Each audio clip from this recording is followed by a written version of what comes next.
past weekend was the Detroit Retro Gaming Show, and I've actually never been to any kind of gaming convention or show like this, so I decided to take a few of my friends and go check it out.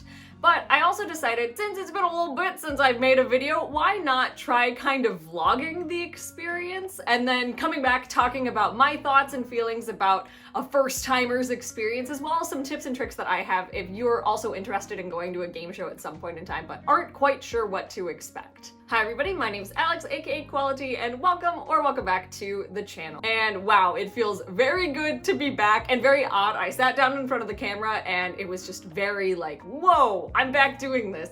But what a fun video to kind of start back up with YouTube with. And yeah, so in all of my years of collecting video games and buying video games, I've never gone to one of these things. I've been to a Comic-Con before and bought Oracle of Seasons there like a few years ago, but that's about the closest I've ever gotten. And this year especially, I've been going to a lot of local game stores to buy retro games, just to kind of, slowly build up some of my collections. And when I found out about the Detroit Retro Game Show, I was like, this seems awesome.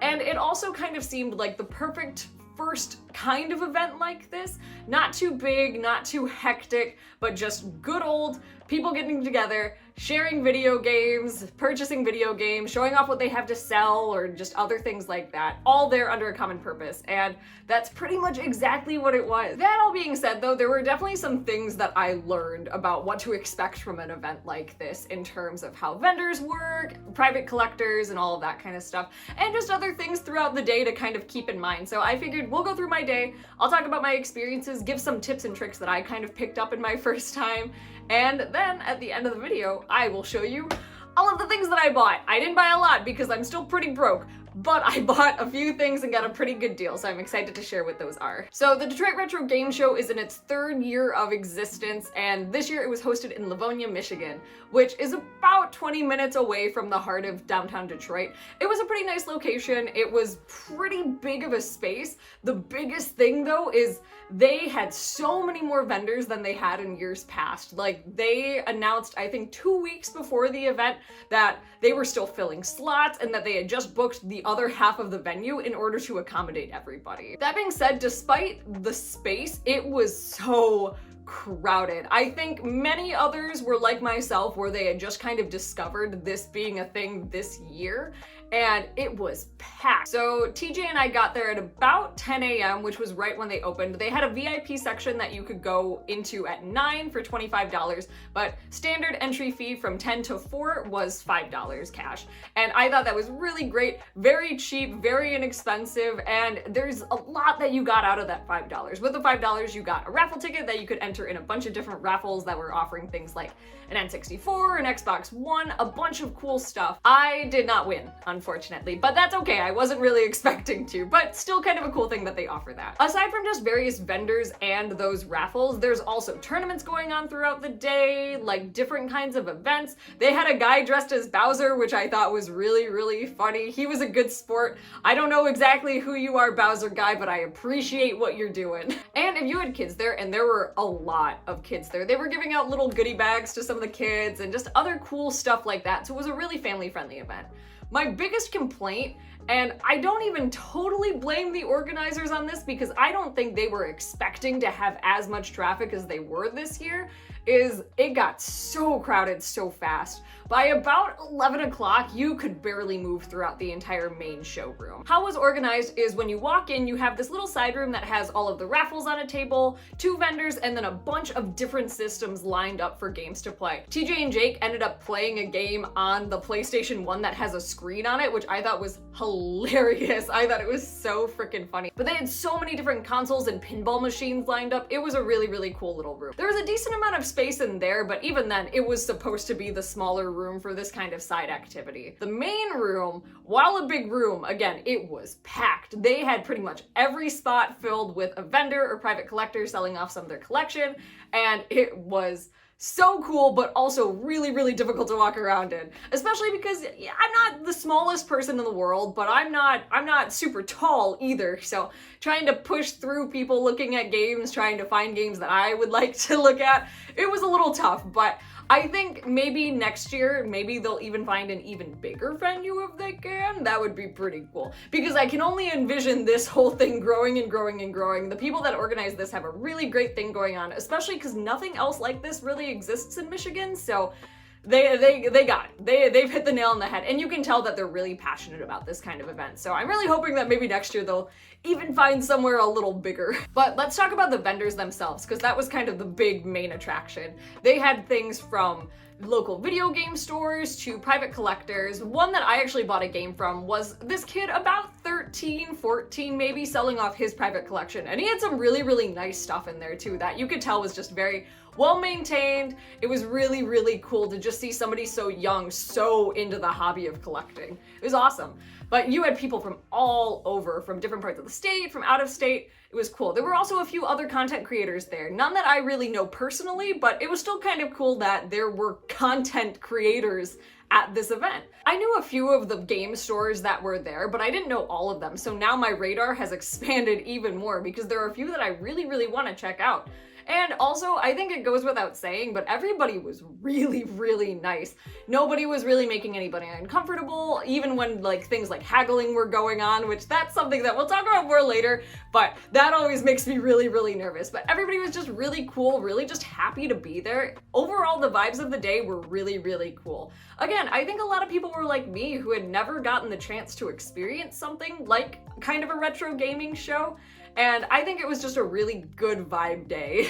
We stayed there for about 2.5 hours, which I think was the perfect time to be there because one, it allowed us to kind of get our bearings the first few loops around the area and then kind of check out and see what was there, what we might be interested in, kind of seeing how much money we really had to our names and what we could spend, and overall just, again, getting a feel for the location. Overall, I'm really, really happy with how this event went. It was really well organized. There was a lot of help. There was a lot of just good people there, which was really, really nice to see. We ended up heading down to Detroit later on that day to meet up with some friends that were at UMaCon this weekend.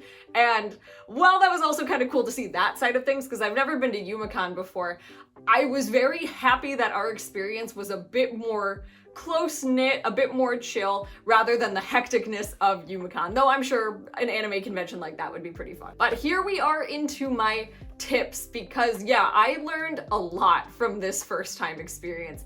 The biggest and most important one, I think, is make sure you have cash. Given that there's a big mix between game stores and private collectors, not all of them have the ability to have a card reader on them, especially with the additional fees. Sometimes it's just not worth it for somebody who just wants to sell off parts of their collection. So cash is absolutely king in this kind of situation. But one thing I did notice from a few private collectors was they actually had the QR codes for their Venmo and PayPal open too. Don't expect that, as I think that's kind of a newer thing taking off, but that's also a really, really good thing to be aware of too. The other thing I found out throughout that though is sometimes if those guys are doing the QR codes for Venmo, PayPal, what have you, they might not take cash. So really you kind of want to have option. But for me personally, I found myself sticking to cash only. I knew going into this that I was primarily only going to want to use cash. And I'm really glad that I brought the amount that I did, because not only was it just easier for me and the vendors, but one, I had a set budget, which if I was just going credit card or exclusively Venmo and PayPal, I feel like that could get really out of control really quickly. Whereas if I have cash, it's just, that's how much I have to spend. They had ATMs there too, but I knew I wasn't gonna go through the hassle of trying to get more money out of an ATM. So the cash I brought was the cash I had, and that's what I stuck to. But also too, sometimes if you're working in cash with some of the bigger game stores, they might cut you a deal in order to not give you change, which was a lifesaver in one situation. When we get to the haul, I'll talk about a very specific situation that happened to me that really, really, really worked out in my favor. But yeah, ultimately, no matter what, and I can assume this at bigger events like this too, cash is the way to go. 100%. But maybe consider having Venmo and PayPal as an option as well. Number 2, bring consoles to possibly test games on, and always ask if you can test the games though too. I didn't really think about this one until TJ said that he was gonna bring his Game Boy Color and Game Boy Advance SP to test games, and I was like, yeah, that's actually a really smart idea. So I decided to bring along my 3DS. I was originally planning to bring just my normal DS, but My normal DS's battery doesn't really last all that long, so I figured it wasn't gonna be super great. Plus, I thought if I brought my 3DS, that maybe I'd get some street passes in 2023.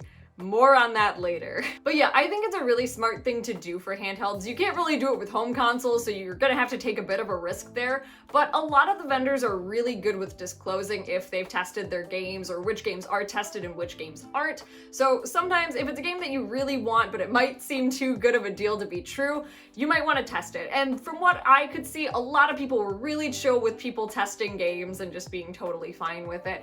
I think it's just better to ask than just to do it, only because, you know, you don't want to look like somebody who's just kind of trying to make off with a game for free. But yeah, pretty much everybody that I saw was really chill with people testing their games and making sure that they were getting what they were paying for. And while I didn't end up using my 3DS to test any games, I did get 7 street passes, which honestly I will take as a win. So tip number 3, bring your 3DS if you're still looking for some random street pass achievements. I got one for having 5 guys street pass me in a row. So I thought that was a pretty big accomplishment for the day. But for real, it was kind of just a nice little hit of nostalgia seeing my little green light on my 3DS light up. So it was cool. So for the 7 people that street passed me, if you are randomly watching this video, hi. Thank you for having your 3DS. It really made my day. Tip number 4, take a few walks around the venue. I missed so many things going around that first time. Like, so many things. Of course, I was trying to take it all in. I was also trying to figure out how to, like, vlog and not be awkward because I'm so not used to that, but I think I did okay by the end. Regardless, I missed so many cool and good video games on my first run through, and some really nice consoles too. So make sure that you take a few laps to kind of get the lay of the land. That also being said, try to get there earlier rather than later. There's a reason they have that VIP 9 a.m. slot, so that way you can kind of have the first pickings of whatever you might want. I think in the future I might try to do that. Just one, I like being there a bit earlier because then I still have the whole rest of my day, and it's not as busy right first thing in the morning as it got later in the afternoon. So having a bit more breathing room, walking around everywhere, really taking my time would be really, really nice. So I definitely think it's worth the $25, especially for an event this size that's still kind of getting its feet off the ground. Even coming at 10 like we did was really good. I think we just should have gotten there a little bit earlier because where they were at this year, parking was hectic. It was really, really hectic. We had to park in a neighborhood, which wasn't that far away at all, but it was a little stressful and delayed us getting in just a little bit. So maybe that's something to consider too, is getting there a little bit earlier than you think you might need to in order to kind of get your way into the venue, park, do all of that kind of stuff. And then you still have plenty of time to explore without too many people all at once. Also, another tip to go with the timing of things. If you see something you really, really want, don't expect it to be there the next time you circle around the showroom. This happened to me, and I was momentarily crushed until I kept going throughout the rest of the day and I got my plan together and realized that it was just not meant to be. But there was this beautiful atomic purple Game Boy Color. It was pristine, the screen looked really nice, not any scratches, the console itself was great, the stickers were beautiful, $60, which was the cheapest Game Boy Color I had seen at the event, but for basically where a Game Boy Color sits on eBay right now, that's about where it is. But I was kind of like, you know, honestly, if I came home with a console today, I'd be super duper happy. They also had a Harvest Moon Game Boy Color there too that I really wanted with the manual. And I kept hemming and hawing. Did I want it? Was I really gonna spend $60 on a Game Boy Color? Especially if it wasn't even the color of Game Boy Color that I really, really want.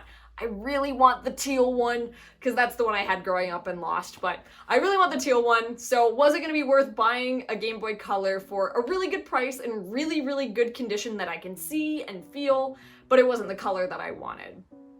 I kept debating and debating and debating, and when I had finally decided, yes, I'm gonna do it, it was gone.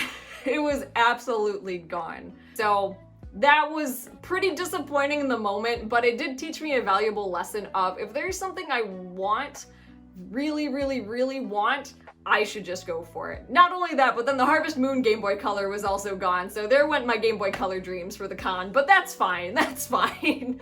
I still made out pretty darn good. And kind of a side tip going with this, what is this tip number 7? 7? I think we're gonna go with 7. People buy more later in the day. Obviously, we get closer to the event closing down and people are trying to make their decisions. Maybe they didn't intend to stay all day, but it's getting around, 1, 2 o'clock. People are starting to make their big purchasing decisions. Not only that, but vendors start putting out other big ticket items around that midpoint in the day to try to get people to kind of move and start buying stuff up. So it's kind of a game you have to play of really deciding what is super important for you to go buy. What are you waiting for, possibly, because vendors might put more stuff out midday. What's your game plan here? And that's something that I didn't really expect. It makes a lot of sense, but I wasn't really expecting that 4 of the vendors would then randomly have a Virtual Boy up at 1:30. I wasn't expecting that, but it was kind of cool to see so many Virtual Boys in one place. So for tip 7.5/8, I guess, you're probably gonna have more luck haggling prices later in the day than you will at the beginning of the day. When it comes to the morning, vendors are still trying to see what people are willing to pay for some of their items, so a lot of them won't budge on prices as easily. When you get to the later, more busier afternoon time where they're really just trying to kind of push what they can, they seem to be a lot easier to kind of work with you then, which makes a lot of sense. So you want to kind of strategically plan when you're going to buy what games and when. If there are some games that are pretty cheap already that you can just kind of scoop up, there's no reason to not buy them earlier in the day because they're still going to be cheap no matter what. But if there are games that might be a little bit more expensive that you kind of want to try your hand at haggling, you might want to wait until later in the day as well. There was one instance where I saw one guy who had to call, I guess, the person whose collection it actually was about buying Paper Mario and the Thousand-Year Door quite a few dollars under what it was listed for. And the guy said, yeah, because it was about 1:30 in the afternoon. So it hadn't sold by that point in time. And now with the remake coming out, it seems like the price in Thousand-Year Door is going down a little bit. So it makes sense why they budged. Now, this isn't so much a tip so much as this is just something that happened to me personally, but also later in the day, I had vendors trying to make deals with me personally to sell their stuff for lower than they had it listed for initially. This happened to me specifically with the Game Boy Color. It was another Atomic Purple. It was in pretty pristine condition in the front, but then in the back, it was missing stickers. It didn't have the battery cover. It was originally listed for $85, and the guy was like, I could probably do $60 on this for you if you really want. But by that point in the day, I was already over my Game Boy Color dreams. I decided I'd rather just wait and see if I can find a good teal one online or at a different show like this and hope for the best. So that's what ended up happening. Tip number 9 is before you go into an event like this, I really recommend having a set idea of what you're interested in purchasing. Sometimes it can be really overwhelming, especially with people trying to make deals with you or looking at games that look like they might be a good deal and you feel like you have to buy a bunch of stuff because you might not see it again. But I really think it's important to go in with an idea of what you might want to buy. And also be realistic with your expectations of what you might see there too. For me, I actually didn't buy as much as I thought I might because there wasn't a big DS scene there. Almost at all. The most DS games I saw were pretty much just shovelware, and then you had a few random winners in there. But it was pretty much shovelware or no DS. Same thing with 3DS, and there were a few more Wii titles and a few more Wii U titles, but in terms of handhelds, there wasn't a lot. This game was really focused on retro content. At this, you were really getting more NES, SNES, N64, really kind of getting up to the GameCube, PS2, Xbox 360 era of games in terms of the systems that vendors had games for. So that's great if you really like those consoles, but if you're looking for something kind of on the newer side, even there weren't a lot of Switch games, then you might not have as good of luck here as you might at a different show or any kind of thing like that. And who knows, I heard a lot of people actually kind of talking about the same thing when I was there, so maybe in terms of giving them feedback, maybe more vendors in the future for this event will bring more DS and handheld stuff too. You never know. You never know. But I just really think going in with a realistic expectation of what you might see and what you might want to buy there is a really good thing to do beforehand. Because one, then you're not buying things willy-nilly or feeling pressure to buy a bunch of stuff. And then also you don't get your heart broken if there's not something that you want. And number 10, my final tip is honestly go and have fun. Yeah, getting good deals and buying lots of video games is a cool thing, but also, if you're somebody like me who just likes connecting with other people who play video games, this is an awesome event. I'm a little more disappointed in myself that I wasn't more outgoing there because I was just so overwhelmed by everything going on, but genuinely, there were some really, really nice people there that were all just having a good time talking about games, playing games with one another. It was really, really nice to see. Make connections with other people, vendors or other participants, like, really, it's a good time and I really recommend it. Bonus tip, wear comfortable shoes because walking around gets really, really tiring, so wear some tennis shoes or something. But now for the moment you've all been waiting for, my haul. So I came out of this with 4 games that I'm very proud to add to my varying collections, but also, firstly, I also came home with a koozie! Fun fact about me, I love collecting free koozies from various events. You can never go wrong with having koozies, you know, you never know when you might need these, but I especially love getting them from playing little games like spinning a wheel or playing Plinko or anything like that. So I was able to get this koozie, not authentically, I was really vocal about how I wanted to win the koozie, and the guy who was running the wheel at from Game Pawn might have helped me out a little bit. So I got my koozie,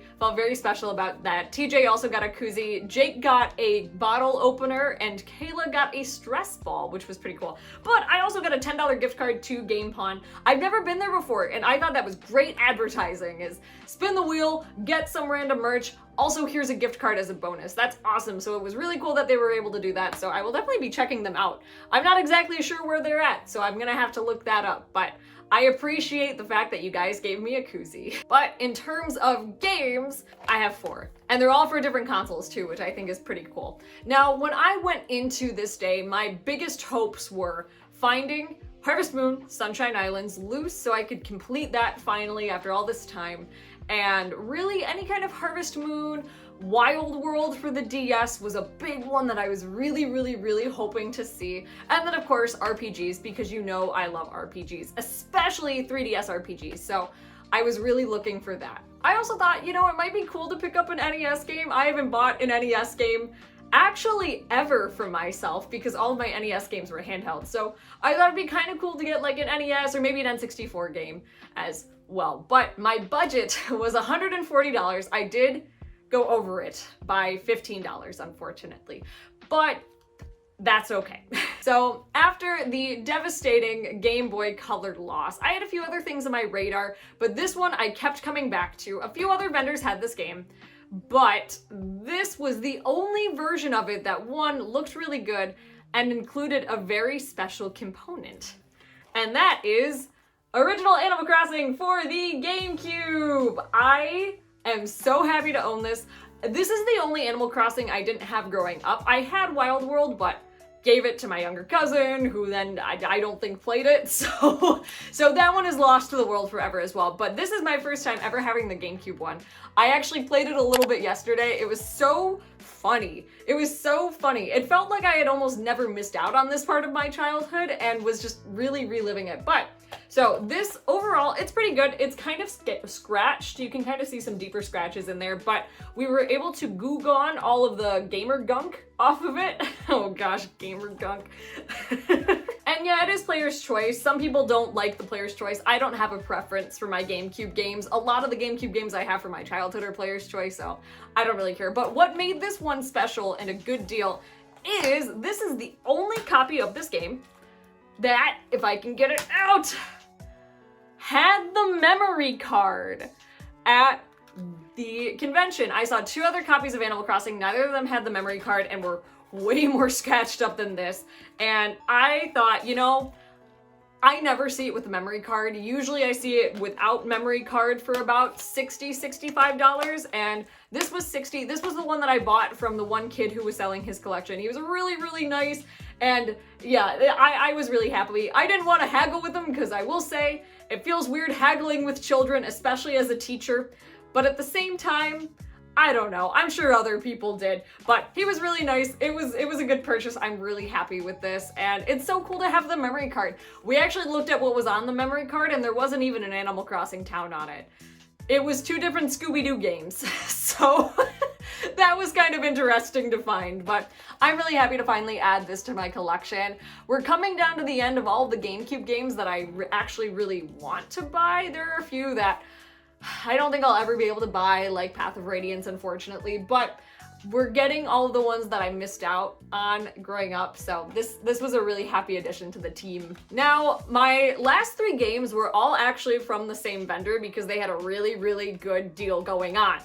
Retro Taku is one of my favorite gaming stores to go to. I don't get to go there often because it's not super by me, but it's close enough where I get to go every few months, and I follow their socials and all of that, and they're just really cool. It's a really cool store, but they are running through the month of November, buy 2, get 1 free on used games. And you can use that however you want. If you want to buy, like, you know, 2 $30 games and get like a $25 game for free, or want to go big money and get like 2 more expensive games with like a $50 game as your free game, they will do whatever, so long as it's a used game. And that's going on the entire month of November. That wasn't just for the gaming con, but I took advantage of this deal because they brought out some really, really cool stuff. So again, after not being able to get that Game Boy Color, I came back to Retro Taku because they had some really clean looking games and they had some interesting looking games. So I bundled 2 of these and got 1 of them for free. So the first one that I grabbed was The Last Story for Wii. I have wanted this game for so long. I've heard great things about it, and it was always one of those games that I would see at GameStop and was like, oh, I want to get that at some point in time. It looks right up my alley, and then I never did. And now it's not super expensive, but expensive enough. This totaled in at about $56, I think, initially, and it's super clean. The box is really nice. The disc is spotless. Like, it's awesome. It's really, really, really awesome. Totally complete.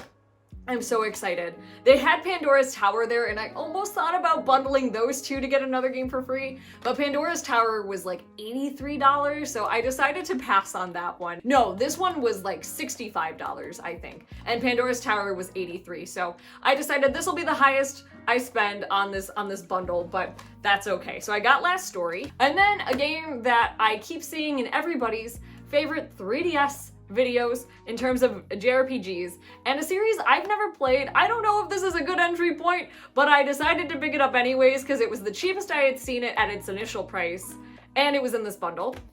Tales of Abyss. So yeah, I've never played a Tales of game, so I'm excited to get into this one. I don't know where this one ranks Tales of fans, if you can let me know.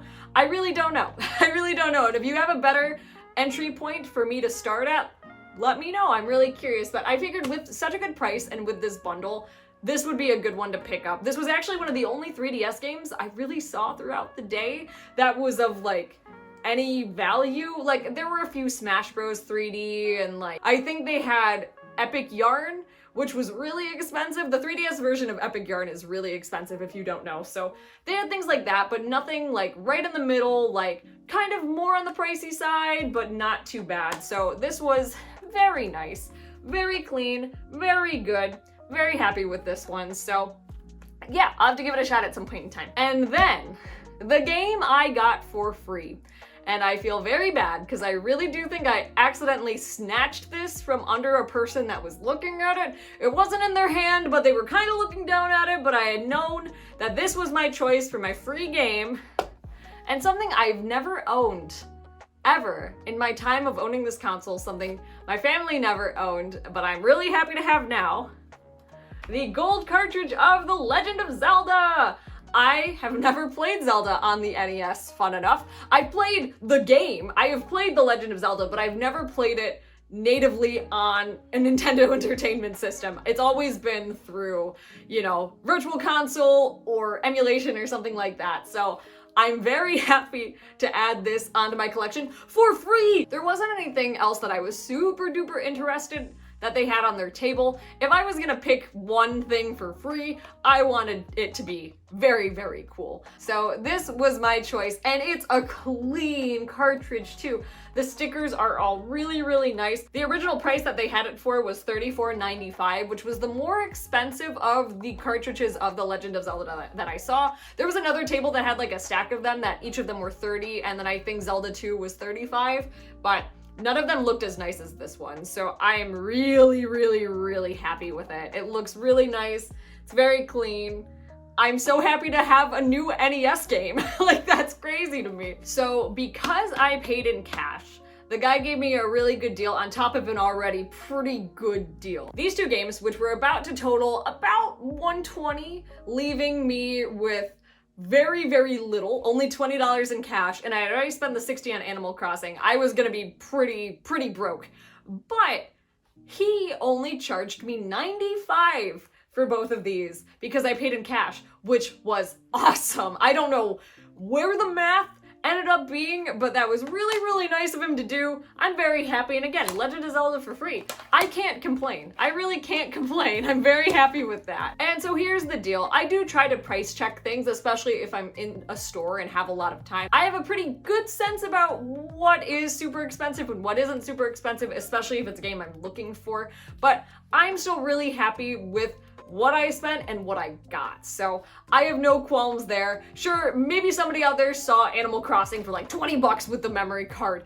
Good for you, because I have never seen that. But, you know, I'm still really happy with the purchases that I made and how much I spent, and I think it was really, really solid of a day. So now the question is, would I ever go to an event like this again? Absolutely, 100%.